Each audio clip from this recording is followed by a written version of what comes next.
ಇದು ಮಂಡೇ ಮತ್ತು Tuesday video ಆಗಿರುತ್ತೆ. ಸೊ ಇವತ್ತು ಮಂಡೇ ಬೆಳಗ್ಗೆ ಆ್ಯಸ್ ಯೂಶ್ವಲ್ ನನ್ನ ರೋಟೀನ್ ಇದೆ. ಸೊ ಅಗೇನ್ ಸ್ವಲ್ಪ ಬ್ರೆಡ್ ಉಳಿದಿತ್ತು ಅಂದ್ಬಿಟ್ಟು ಟೋಸ್ಟ್ ಮಾಡ್ಕೊಂಡ್ವಿ. ಟೋಸ್ಟು ಮತ್ತು ಎಗ್ ಆಮ್ಲೆಟ್ ನಾನು ಮಾಡಿಕೊಂಡೆ. ಟೋಸ್ಟಿಗೆ ಏನಿಲ್ಲ, ನಾರ್ಮಲ್ ಟೋಸ್ಟ್ ಒಂದಿನ ನಿಮಗೆ ತೋರಿಸ್ತೀನಿ. ತುಂಬ ಚೆನ್ನಾಗಿರುತ್ತೆ ಇದು, ಫ್ರೆಂಚ್ ಟೋಸ್ಟ್ ಅಂತ ಹೇಳ್ತಾರೆ, ಸಖತ್ತಾಗಿರುತ್ತೆ. ಸೊ ಒಂದಿನ ತೋರಿಸ್ತೀನಿ. ಹಾಲು, ಸ್ವಲ್ಪ ಚಕ್ಕೆ ಪುಡಿ, ಸ್ವಲ್ಪ ಶುಗರ್ ಅಂದರೆ ಸ್ವಲ್ಪ ಅನರ್ಥ ಟೇಸ್ಟ್ಗೆ ಅಷ್ಟೇ. ಸ್ವಲ್ಪ ಇದು ಹಾಕ್ಕೊಬೋದು, ಖಾರದ ಪುಡಿ, ಸ್ವಲ್ಪ ಇಂಡಿಯನ್ ಟ್ವಿಸ್ಟನ್ನು ಕೊಟ್ಟಿದ್ದೀನಿ ಅದಕ್ಕೆ. ಫ್ರೆಂಚ್ ಟೋಸ್ಟ್ ಅಂದ್ಬಿಟ್ಟು ಫ್ರೆಂಚ್ ಸ್ಟೈಲಲ್ಲಿ ಕಂಪ್ಲೀಟ್ಲಿ ಮಾಡಿಲ್ಲ, ಸ್ವಲ್ಪ ಇಂಡಿಯನ್ ಟ್ವಿಸ್ಟ್ ಕೊಟ್ಟಿದ್ದೀನಿ. ಬಟ್ ಫ್ರೆಂಚ್ ಸ್ಟೈಲಲ್ಲಿ ಮಾಡಿದ್ರೆ ಇನ್ನೂ ಚೆನ್ನಾಗಿರುತ್ತೆ, ಸ್ವೀಟ್ ಆಗಿರುತ್ತೆ, ಬಟ್ ಚೆನ್ನಾಗಿರುತ್ತೆ. ಮಕ್ಳಿಗಂತೂ ತುಂಬ ಇಷ್ಟ ಆಗುತ್ತೆ. ಒಂದಿನ ತೋರಿಸ್ತೀನಿ, ನಾನು ರೆಸಿಪಿ ಕೊಡ್ತೀನಿ ಅದರದ್ದು. ಅದಾದಮೇಲೆ ನಾನು ಮಧ್ಯಾಹ್ನಕ್ಕೆ ಮಾಡಿದೆ ಗೌರಿಕಾಯಿ ಪಲ್ಯ, ಅಂದರೆ ಚೌಳಿಕಾಯಿ ಪಲ್ಯ ಅಂತಾರೆ. ಅದು ಜೋಳದ ರೊಟ್ಟಿ ಮತ್ತು ದಾಲ್, ಇಟ್ಸ್ ಅ ಬೆಸ್ಟ್ ಕಾಂಬಿನೇಷನ್. ಚೌಳಿಕಾಯಿ ಅಂತೂ ಕೇಳಬೇಕಾ, ಸಖತ್ ಟೇಸ್ಟಿ ಇರುತ್ತೆ ಅದು ರೊಟ್ಟಿಗೆ ಕಾಂಬಿನೇಷನ್. ಹಾಗೆ ಇದು ಹೈ ಫೈಬರ್ ಕೂಡ ಹೌದು. ಸೊ ಯಾರೇ ಕಾನ್ಸ್ಟಿಪೇಷನ್ ಜಾಸ್ತಿ ಇರುತ್ತೆ ಅವರು ಈ ಥರ ಚೌಳಿಕಾಯಿ, ಹೀರೆಕಾಯಿ, ಸೋರೆಕಾಯಿ ಈ ಥರದ್ದೆಲ್ಲ ತಿನ್ನಿ, ಅವಾಗ ನಿಮಗೆ ಕಾನ್ಸ್ಟಿಪೇಷನ್ ಕಮ್ಮಿ ಆಗುತ್ತೆ. ಅದಾದಮೇಲೆ ಈವ್ನಿಂಗ್ ಆ್ಯಸ್ ಯೂಶ್ವಲ್ ಫ್ರೂಟ್ ಟೈಮಲ್ಲಿ ಆರೆಂಜ್ ಇತ್ತು, ಆರೆಂಜ್ ಸ್ವಲ್ಪ ಹುಳಿತು, ಅಷ್ಟೇನು ತುಂಬ ಸ್ವೀಟ್ ಇರಲಿಲ್ಲ. ಬಟ್ ತಗೊಂಡೆ ನಾನು. ನನಗೆ ಸಮ್ಟೈಮ್ಸ್ ಆರೆಂಜ್ ತಿಂದರೆ ಆ್ಯಸಿಡಿಟಿ ಆಗಿಬಿಡುತ್ತೆ. ಅದು ತುಂಬ ಹುಳಿ ಏನಿರಲಿಲ್ಲ, ಬಟ್ ಸ್ಲೈಟ್ಲಿ ಹುಳಿ ಸೈಡಲ್ಲೇ ಇತ್ತು. ಸೊ ನನ್ನ ಮಕ್ಕಳು ತಿನ್ನೋದಿಲ್ಲ, ನನ್ನ ಮಗ ತಿನ್ನೋದಿಲ್ಲ ಚಿಕ್ಕವನು, ಆರೆಂಜ್ ಹುಳಿ ಅಂತಾನೆ. ಸೊ ಅದಾದಮೇಲೆ ಜಿಮ್ಮಿಗೆ ಹೋಗಿ ಜಿಮ್ಮಲ್ಲಿ ನಾನು ಮಾಡಿದೆ ವರ್ಕೌಟು. ಜಿಮ್ಮಲ್ಲಿ ವರ್ಕೌಟ್ ಇವತ್ತಿತ್ತು, ಬ್ಯಾಕ್ ವರ್ಕೌಟ್ ಇತ್ತು.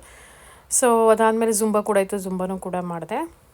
ಸೊ ಬ್ಯಾಕ್ ಮಾಡಿದ ದಿನ ಮತ್ತು ಲೆಗ್ ಮಾಡಿದ ದಿನ ಸ್ವಲ್ಪ ಕಷ್ಟ ಆಗುತ್ತೆ ಜುಂಬಾ ಮಾಡೋಕ್ಕೆ, ಯಾಕೆಂದರೆ ಹೆವಿ ಇರುತ್ತೆ ಎಕ್ಸಸೈಸು. ಸೊ ನನಗೆ ಸ್ವಲ್ಪ ಆಗ್ತಿರ್ಲಿಲ್ಲ, I was not completely energised. ನೀವು ನೋಡ್ಬೋದು, ಬೇಕಾದ್ರೆ ಮಧ್ಯೆ ನಿಂತ್ಕೊತಾ ಇದ್ದೀನಿ.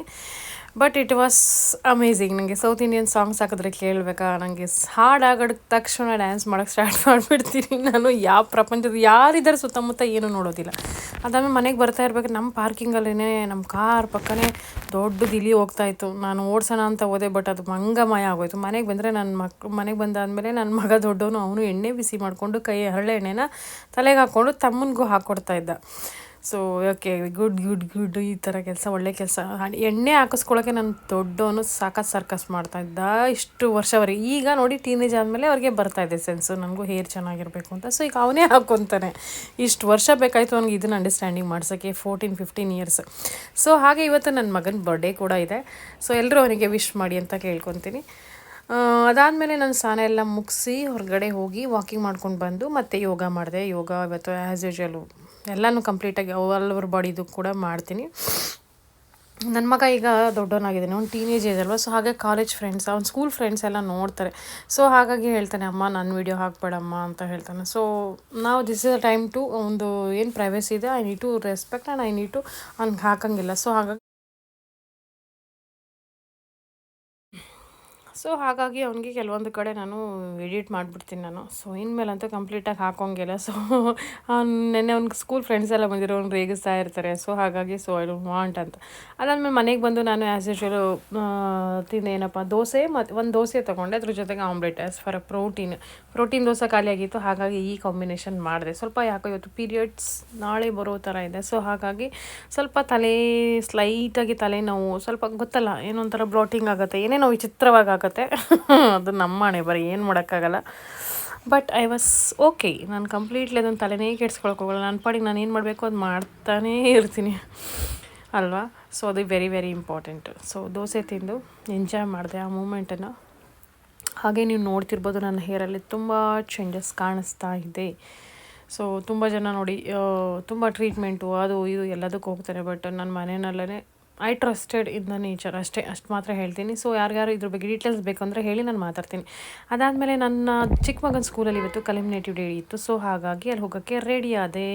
ಹೇಗೆ ಕಾಣಿಸ್ತಾ ಇದ್ದೀನಿ ಅಂತ ಹೇಳಿ, ಹೇರ್ನ ಸ್ವಲ್ಪ ಸ್ಟ್ರೈಟ್ನಿಂಗ್ ಮಾಡ್ಕೊಂಡಿದ್ದೀನಿ. ತುಂಬ ಹೀಟಿಂದ ಸ್ವಲ್ಪ ಲೈಟಾಗಿ ಮಾಡ್ಕೊಂಡಿದ್ದೀನಿ, ಸ್ವಲ್ಪ ಸ್ಟೈಲಿಶ್ ಲುಕ್ ಕೊಡೋಕ್ಕಷ್ಟೇ. ಸೊ ಎವ್ರಿ ಟೈಮ್ ಮಾಡಲ್ಲ ನಾನು, ಯಾಕೆಂದರೆ ಕೂದಲು ಹಾಳಾಗ್ಬಿಡುತ್ತೆ ಅಂತ. So now we are aware of all different types of plants. See how generous the nature is.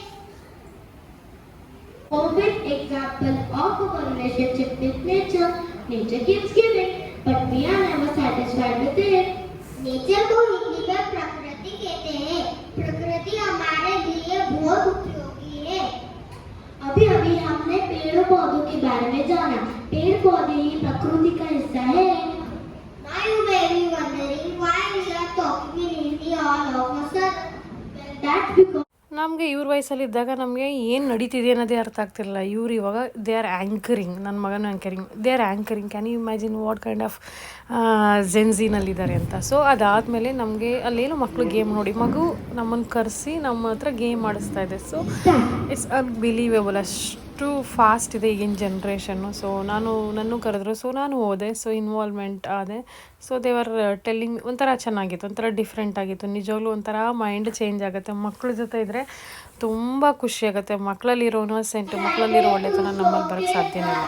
activity which we learned during academic session of the year 2024-2025. Our college. So what are you doing here? Can you explain the issue?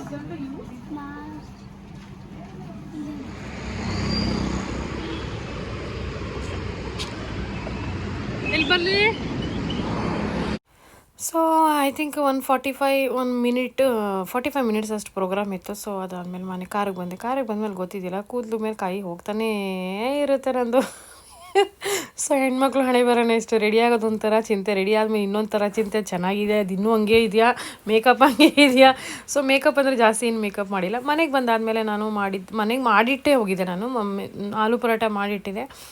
So ಮನೆಗೆ ಬಂದು ಮತ್ತೇನು dress ಗೀಸ್ ಏನು change ಮಾಡಲಿಲ್ಲ, ಹಂಗೆ ಕೂತ್ಕೊಂಡು ಅಲ್ಲೇ time ಆಗೋಗಿತ್ತು. So ಊಟ ಮಾಡಿದ್ವಿ, aloo paratha with coriander and mint chutney and chutney ಪುಡಿ, ಮೊಸರು ಎಲ್ಲ ಇತ್ತು. ಹಾಗೆ ಅದ್ರ ಜೊತೆಗೆ ಮೊಸರನ್ನ ಕೂಡ ನೆನೆ ಹಾಕಿದ್ದು ರಾತ್ರಿದು. ಸೊ ತುಂಬ ಒಳ್ಳೆಯದು ಫಾರ್ ಪ್ರೋಬಯೋಟಿಕ್, ಹಾಗಾಗಿ ಅದನ್ನು ನೆನೆ ಹಾಕಿದ್ದೆ. ಅದಕ್ಕೆ ಮೊಸರಕ್ಕೆ ಕಲಸಿ ಸ್ವಲ್ಪ ವೆಜಿಟೇಬಲ್ಸ್ ಕಟ್ ಮಾಡಿಕೊಂಡು ತಿಂದೆ. ಚೆನ್ನಾಗಿತ್ತು. ಅಡುಗೆ ಮಾಡಿಟ್ಟೋದ್ರೆ ಒಂದು ರಿಲ್ಯಾಕ್ಸು. ಅಡುಗೆ ಮಾಡಿಟ್ಟಿಲ್ದಾನೆ ಏನಾದರೂ ಹೊರಗಡೆ ಹೋದರೆ ಕತೆ ಮುಗೀತು. ಸೊ ಮೇಕಪ್ ಏನೂ ಮಾಡಿಲ್ಲ. ಮೇಕಪ್ ಏನು ಮಾಡಿದ್ದೀನಿ ಅಂದರೆ ಜಸ್ಟ್ ನಾನೇನು ಫೌಂಡೇಶನ್ ಹಾಕಲ್ಲ, ಏನೂ ಹಾಕಲ್ಲ. ಜಸ್ಟ್ ಐಬ್ರೋಗೆ ಡಿಫೈನ್ ಮಾಡ್ತೀನಿ, ಆಮೇಲೆ ಕಾಜಲ್ ಹಾಕಿ ಸ್ವಲ್ಪ ಲಿಪ್ಸ್ಟಿಕ್ ಹಾಕ್ತೀನಿ, ಸ್ವಲ್ಪ ಕಾಂಪ್ಯಾಕ್ಟ್ ಹಾಕಿ ಸ್ವಲ್ಪನೇ ಚೀಕ್ ರೋಸ್ ಹಾಕ್ತೀನಿ ಲೈಟಾಗಿ, ಪೌಡರ್ ಬೇಸ್ ಅದನ್ನು. So that's it. ನಾನು ಇನ್ನೇನೂ ಮಾಡೋಕ್ಕೋಗಲ್ಲ. ಅದಾದಮೇಲೆ ಮಲಗಿ ಎದ್ದೆ. ಇವತ್ತು ನಿದ್ದೆ, ಯಾಕೆಂದರೆ ಮೈಯೆಲ್ಲ ಭಾರ ಅನ್ನಿಸ್ತಿದೆ ಪೀರಿಯಡ್ಸ್ ಬರೋಕ್ಕೆ. ಸೊ ಹಾಗಾಗಿ ಎಂಥ ನಿದ್ದೆ ಅಂದರೆ 2:30 ಮಲಗಿದವಳು ನಾನು 3 ಜನ, ನನ್ನ ಇಬ್ಬರು ಮಕ್ಕಳು, ನಾನು 3 ಜನ ಮಲಗಿದವರು. ನಾವಿದ್ವಿ 5:30ಗೆ ಎದ್ದು ನನ್ನ ಪಾಡಿಗೆ ನಾನು ಫ್ರೂಟ್ ತಿಂತಾಯಿದ್ದೆ. ಸೊ ಕೇಕ್ ತರೋಕ್ಕೆ ಅಂತ ಹೋದರು, ಕೇಕ್ ಕಟ್ಟಿಂಗಿಗೆ ನಮ್ಮ ಮನೆಯವರು.